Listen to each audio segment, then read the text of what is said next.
उत्तराखंड की खबरों में आपका स्वागत है। मैं हूं आपके साथ मनोराज सक्सेना। उत्तराखंड के लिए आज का दिन बेहद खास है। उत्तराखंड का आज 21वां स्थापना दिवस है और इस मौके पर कई कार्यक्रमों का आयोजन किया गया है। सभी जिलों के मुख्य राजकीय जो भवनों को है उसे सजाया गया है। लाइटों से पर्यटक आवास को भी सजाया गया है।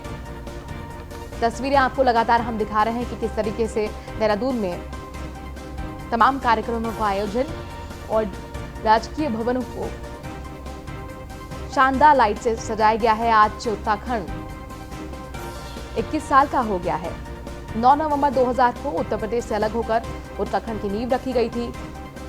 कई आंदोलनकारी इस संघर्ष में जुड़े, कई शहीद हुए और इस मौके पर मुख्यमंत्री उन तमाम आंदोलनकारी और शहीदों को याद करते हुए नजर आए हैं।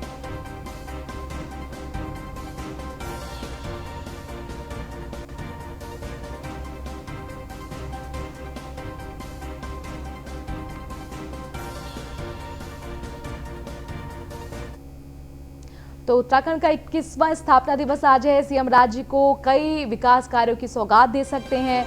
मुख्यमंत्री त्रिवेंद्र सिंह रावत ने शहीदों को श्रद्धांजलि दी। कचहरी परिसर देहरादून में शहीद स्मारक पर जाकर श्रद्धांजलि देते हुए नजर आए हैं मुख्यमंत्री। इसके साथ ही रैतिक परेड में भी शामिल हुए। ग्रीष्मकालीन राजधानी भराड़ीसैंण में भव्य कार्यक्रम का आयोजन होना है। थोड़ी देर में भराड़ीसैंण में मंदिर में भी पूजा अर्चना का कार्यक्रम मुख्यमंत्री का रहेगा। इसके साथ तमाम जो कार्यक्रम वहां पर आयोजित किए गए हैं उसमें भी मुख्यमंत्री हिस्सा लेंगे। पूरा कार्यक्रम अपने दर्शकों को हम बता देते हैं। शाम 4:30 बजे आपको बता दें कि पंचायत सेवा केंद्र का उद्घाटन करेंगे। इसके साथ ही पंचायत सेवा केंद्र के लाभार्थियों से ई संवाद का कार्यक्रम मुख्यमंत्री का रहेगा। सबसे पहले उन्होंने शहीद स्मारक पर पहुंचकर श्रद्धांजलि दी है तमाम शहीदों को और अब माना जा रहा है कि 4:30 बजे से लगातार बैक टू बैक कार्यक्रम शुरू होंगे, जिसमें तमाम हर कार्यक्रम में कोशिश मुख्यमंत्री की है कि उसमें शामिल रहें। और आज उत्तराखंड की जनता सरकार सभी के लिए बड़ा दिन है और इसीलिए माना जा रहा है कि आज इस खास मौके पर विकास कार्य की सौगात भी मुख्यमंत्री त्रिवेंद्र सिंह रावत दे सकते हैं। रैतिक परेड में भी शामिल हुए मुख्यमंत्री। भराड़ीसैंण जो कि ग्रीष्मकालीन राजधानी है, वहां पर भव्य कार्यक्रम का आयोजन आज किया गया है। मंदिर में पूजा अर्चना का कार्यक्रम भी मुख्यमंत्री का है। सबसे पहले उन्होंने शहीद स्मारक पर जाकर शहीदों को श्रद्धांजलि दी। ई पंचायत केंद्र का उद्घाटन कर बड़ी सौगात आज मुख्यमंत्री दे रहे हैं और माना जा रहा है कि वहां की जनता से भी ई संवाद रहेगा। कल ही आपको याद होगा कि तमाम कॉलेजेस और यूनिवर्सिटी को उन्होंने वाईफाई से कनेक्ट किया था और आज भी सौगातों का सिलसिला जारी रहने वाला है। राज्य स्थापना दिवस पर मुख्यमंत्री त्रिवेंद्र सिंह रावत ने कहा कि राज्य निर्माण के लिए शहादत देने वालों को मैं नमन करता हूं। हमारी बहनें और बेटियां उद्यम की तरफ बढ़ रही हैं।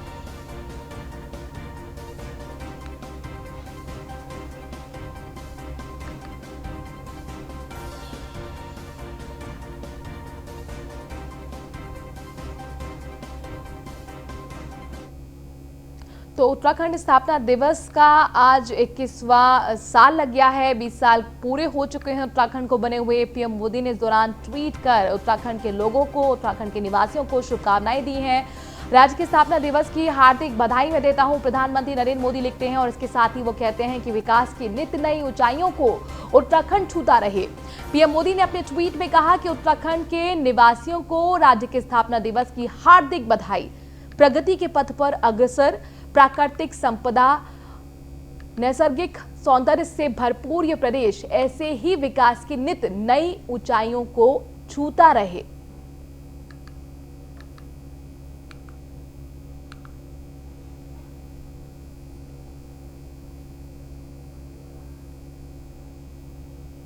तो प्रधानमंत्री नरेंद्र मोदी ने उत्तराखंड वासियों को आज खास मौके पर शुभकामनाएं दी हैं। आपको बता दें कि 21वां उत्तराखंड स्थापना दिवस है।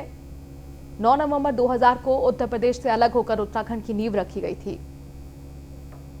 वहीं इस मौके पर राज्य से मुख्यमंत्री त्रिवेंद्र सिंह रावत ने भी ट्वीट किया है। 21वें राज्य स्थापना दिवस के शुभ अवसर पर उत्तराखंड राज्य निर्माण के सभी अमर शहीदों और राज्य आंदोलनकारियों को कोटि कोटि नमन। अमर शहीदों और राज्य आंदोलनकारियों के सपनों का उत्तराखंड बनाने के लिए हमारी सरकार निरंतर प्रयासरत है। आप सभी को राज्य स्थापना दिवस की हार्दिक शुभकामनाएं।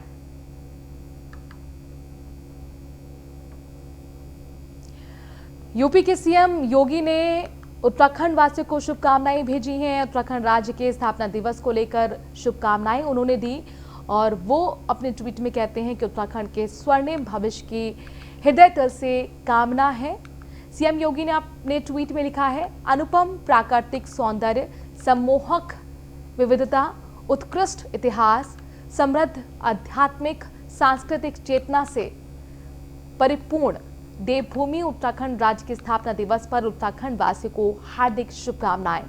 उत्तराखंड राज्य के स्वर्णिम भविष्य की हृदय तल से कामना है। आपको बता दें कि मुख्यमंत्री योगी आदित्यनाथ गढ़वाल पौड़ी से ही आते हैं और ये खास मौका पड़ोसी राज्य के मुख्यमंत्री ने उत्तराखंड के वासियों को शुभकामनाएं दी हैं।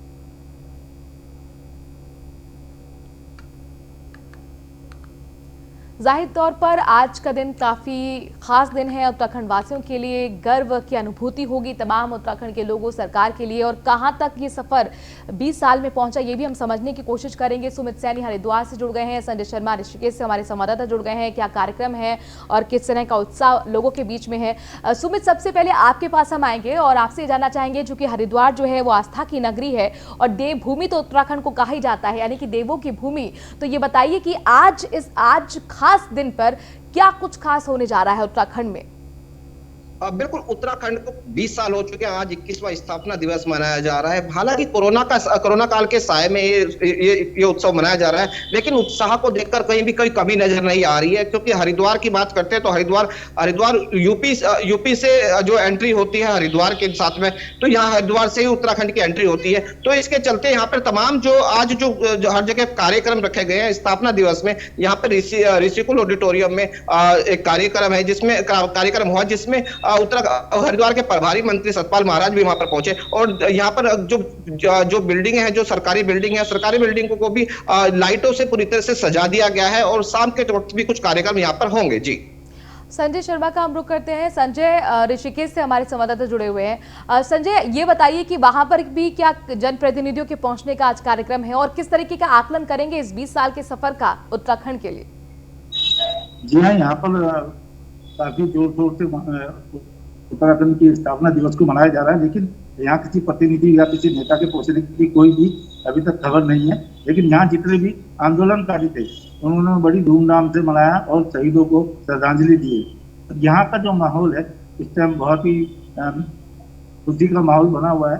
नगर निगम या सरकारी बिल्डिंग जितनी है सब सजाई हुई है और सब जगह उन्होंने यहाँ पर उत्सव मनाने की तैयारी करी हुई है। इसकी खबरें वक्त वक्त पे आपको मिलती रहेंगी। शुक्रिया संजय, हमसे जुड़ने के लिए। सुमित, आपका भी बहुत बहुत शुक्रिया। लेकिन शहीदों को सच्ची जो श्रद्धांजलि है वो यही होगी कि जो सपना उत्तराखंड के लिए उन्होंने बनाया था, यानी कि विकास की बयार वहां पर हो, रोजगार हो, पलायन ना रुके, तब जाकर कहीं ना कहीं एक सही और सच्चे पवित्र श्रद्धांजलि के रूप में इसे माना जा सकता है। राज्य स्थापना दिवस के मौके पर ग्रीष्मकालीन राजधानी घोषित होने के बाद पहला राज्य स्थापना दिवस 4 मार्च 2020 को गैरसैंण में बनाया जाएगा। ये घोषणा की गई है। त्रिवेंद्र सिंह रावत ने बजट सत्र के दौरान ये घोषणा की थी। सदन में बजट भाषण पढ़ने के तुरंत बाद सीएम ने घोषणा की थी। मुख्यमंत्री त्रिवेंद्र सिंह रावत ने गैरसैंण में घर बनाने के लिए जमीन भी खरीदी हुई है।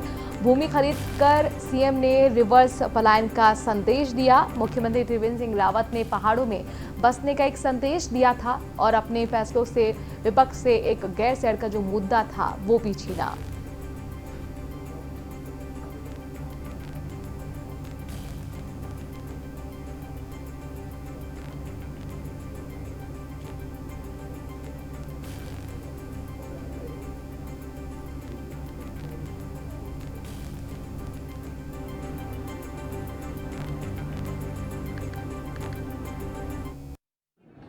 सबसे पहले तो तमाम उत्तराखंड वासियों को जो उत्तराखंड और उत्तराखंड से बाहर भी रहे हैं उनको बहुत बधाई देता हूँ, शुभकामनाएं देता हूँ कि हमारा राज्य 21वें वर्ष में प्रवेश किया।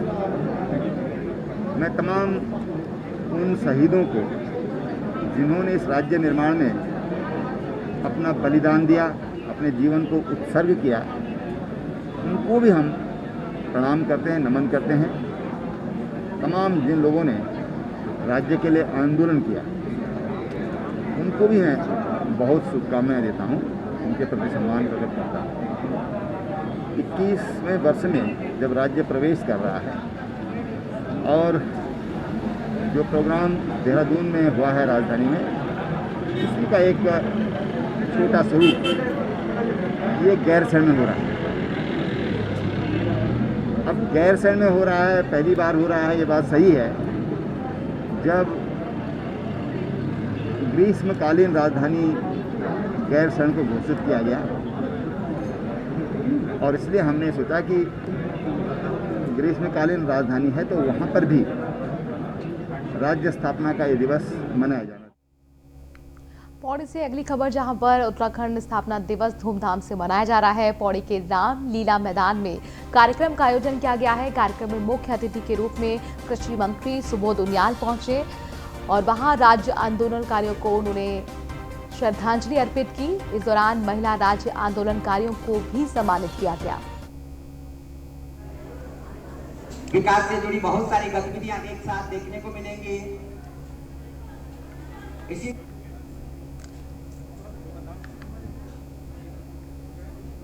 श्री विकास भट्ट जी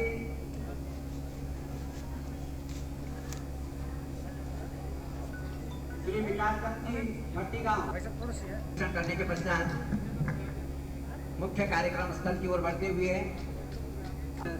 जनपद के 3 शहीद राजेश देवरानी जी। डोईवाला से अगली खबर है, जहां पर विशाल रैली की तैयारी में जुटी हुई है कांग्रेस। मुख्यमंत्री त्रिवेंद्र सिंह रावत की विधानसभा में रैली का कार्यक्रम रहेगा। 2022 के लिए सियासी जमीन तलाशने की कोशिश यहां पर कांग्रेस करती हुई नजर आ रही है। कांग्रेस प्रदेश अध्यक्ष प्रीतम सिंह रैली का नेतृत्व करेंगे। कृषि कानून और बेरोजगारी के खिलाफ रैली का आयोजन होगा।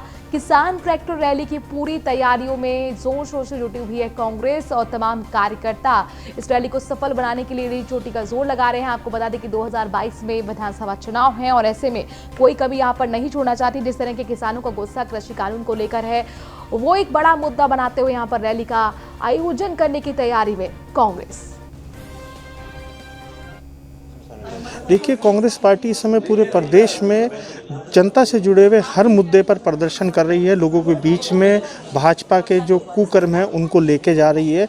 उसी कड़ी में 10 तारीख को डोईवाला में भी कांग्रेस पार्टी द्वारा एक प्रदर्शन का रखा गया है, जिसमें मुख्य रूप से जो ये काला कानून किसानों के ऊपर थोपा गया है उसका विरोध करना हुआ, जो महंगाई बढ़ रही है उसका विरोध करना हुआ, भ्रष्टाचार के खिलाफ विरोध करना हुआ और बेरोजगारी जो एक बहुत बड़ी समस्या इस देश में बन गई। मसूरी में आम आदमी पार्टी के प्रदेश प्रभारी दिनेश मोहनिया का मसूरी पहुंचने पर कार्यकर्ताओं ने भव्य स्वागत किया है। मसूरी में आयोजित बैठक में प्रदेश प्रभारी ने कार्यकर्ताओं को जीत का मंत्र बताते हुए बूथ स्तर को मजबूत करने के निर्देश दिए। उन्होंने सभी कार्यकर्ताओं को एकजुट होकर विधानसभा के हर बूथ पर जाकर पार्टी की नीति से लोगों को अवगत कराने के लिए कहा। इसके साथ ही दिल्ली में पार्टी के द्वारा किए गए विकास कार्य को जन जन तक पहुंचाने का काम करने के लिए कहा गया। उत्तराखंड में बीजेपी सरकार पर निशाना साधते हुए कहा कि आम आदमी पार्टी उत्तराखंड में सरकार बनाएगी और प्रदेश की बिगड़ती स्वास्थ्य सेवाएं, शिक्षा, कानून व्यवस्थाओं को सुधारने का काम करेगी। पार्टी ने पहले भी ऐलान किया है कि 2022 के चुनावों में आम आदमी पार्टी प्रत्येक सीट पर चुनाव लड़ने जा रही है। उसी प्रक्रिया में हम प्रशिक्षण शिविर चला रहे हैं पूरी विधानसभाओं में। उसी कड़ी में आज हम मसूरी में हैं और जीत का मंत्र के साथ साथ हमारा ये मानना है कि आम आदमी के जीवन से जुड़े हुए मुद्दे जब तक हम उठाते रहेंगे और जब तक पॉलिटिकल पार्टियां उठाती रहेंगी, तभी इस देश में राजनीति बदल सकती है। तभी इस देश में जो जाति, धर्म और क्षेत्रीय राजनीति हो रही है उससे अलग हटकर एक काम की राजनीति की शुरुआत हो सकती है। काम हमने दिल्ली में किए हैं, उसकी जो खुशबू है वो निश्चित तौर पे उत्तराखंड तक आ रही है और जहाँ तक मुद्दों की हम बात करें तो मुद्दे लगभग वैसे ही हैं। जब हम शिक्षा की बात करते हैं, स्वास्थ्य की बात करते हैं, बिजली की, पानी की, रोड्स की, लॉ एंड ऑर्डर की बात करते हैं, तो ये सब मुद्दे उत्तराखंड की राजनीति में महत्वपूर्ण स्थान रखते हैं।